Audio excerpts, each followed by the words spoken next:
আসানসোলের বিশেষ সিবিআই আদালতে কয়লা পাচার মামলায় চার্জ গঠন হলো না।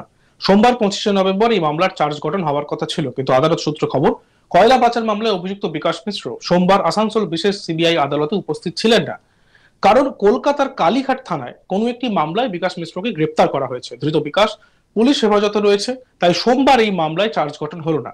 পরবর্তী চার্জ গঠনের দিন 10ই ডিসেম্বর ধার্য করেছেন বিচারক। প্রসঙ্গত, বিকাশ মিশ্র আসানসোলের বিশেষ সিবিআই আদালতে ভার্চুয়াল বা সশরীরে হাজির না হলে কয়লা কাণ্ডে চার্জ ফ্রেম করা যাবে না। বিকাশ মিশ্র বর্তমানে কালীঘাট থানায় করা পক্সো মামলায় গ্রেফতার হয়েছে। সেই কেসটা এখন কি অবস্থায় আছে তা জানার জন্য আসানসোল আদালতের বিচারক রাজেশ চক্রবর্তী আলিপুর সংশোধনাগারে একটি মেইল পাঠান। বিকাশ মিশ্র যদি জেলে থাকে তাহলে ভার্চুয়ালি শুনানির ব্যবস্থা করার নির্দেশ দেন বিচারক রাজেশ চক্রবর্তী।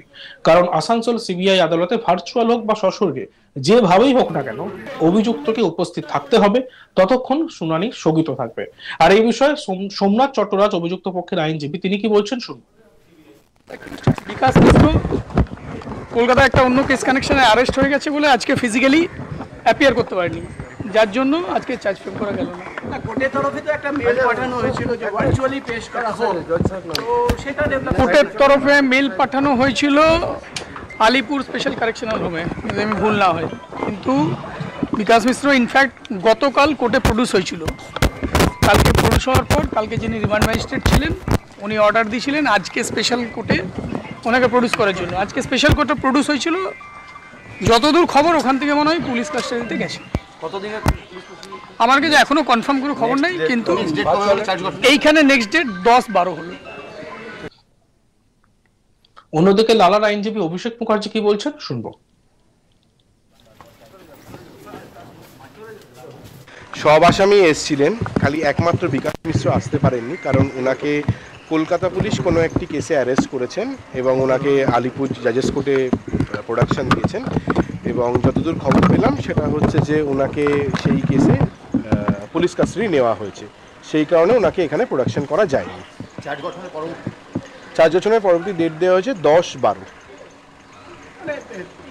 আজকে চার্জ গঠন হওয়ার কথা এবং কয়েক ঘন্টা আগে মানে গতকাল রাতেই তাকে গ্রেফতার করা,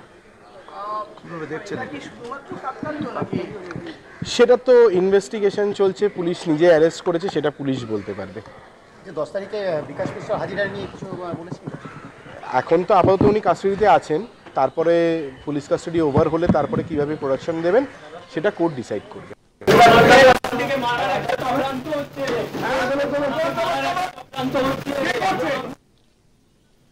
এই বিষয়ে আমাদের প্রতিনিধি অনিল গিরির একটি প্রতিবেদন আমরা দেখব।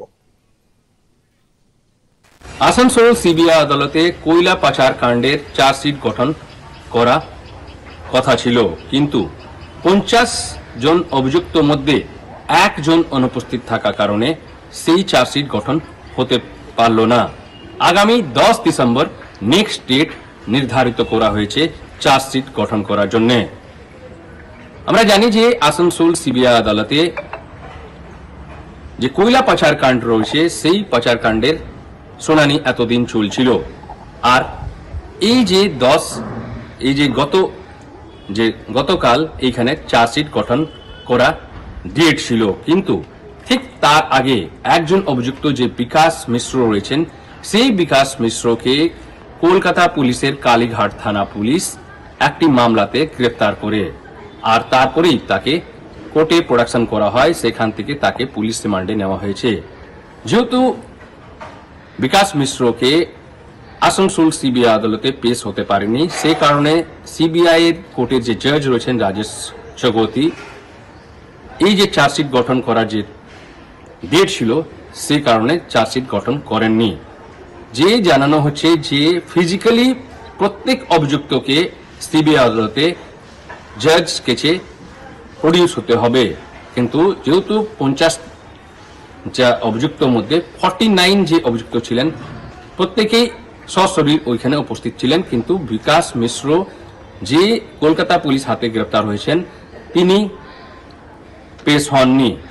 জানা গেছে যে আসানসোল সিবিআই আদালত পক্ষ থেকে ভার্চুয়াল তার শুনানির জন্য বিভিন্ন রকম পদক্ষেপ নেওয়া হয়েছিল, কিন্তু শেষ মুহূর্তে সেটা সম্ভব হয়নি, আর তার জন্যই চার্জশিট গঠন হয়নি।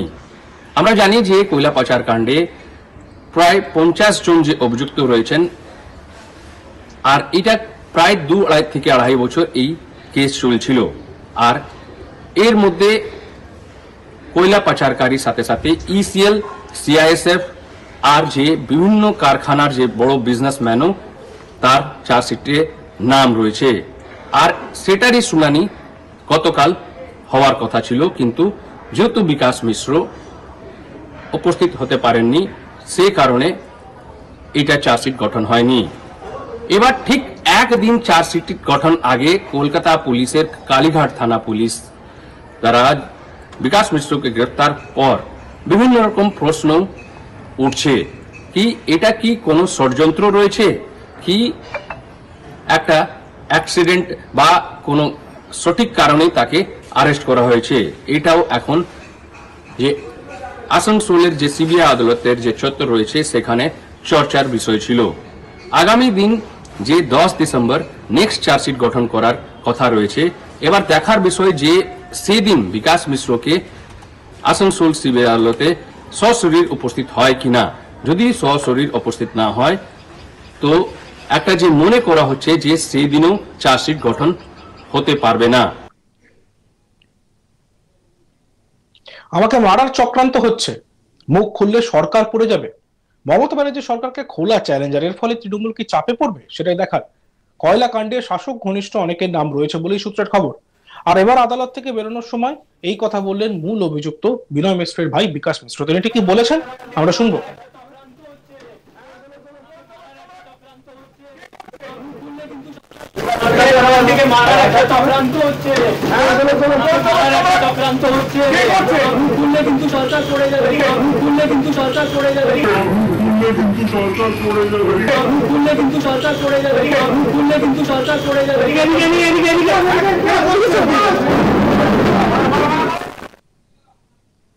সব মিলিয়ে তার এই অভিযোগের জেরে রীতিমতো চাপে কি শাসক দল? কারণ এর আগেও অভয়াকাণ্ডে সঞ্জয়ও যা অভিযোগ করেছিল তাতেও রীতিমতো কিন্তু প্রশ্ন উঠে গিয়েছিল। তিনি বিনীত গোয়েলের বিরুদ্ধে অভিযোগ তুলেছিলেন। এবার কোর্ট চত্বরে বিকাশ মিশ্রের যে দাবি তা নিয়ে কিন্তু চর্চা শুরু হয়েছে রাজনৈতিক মহলে।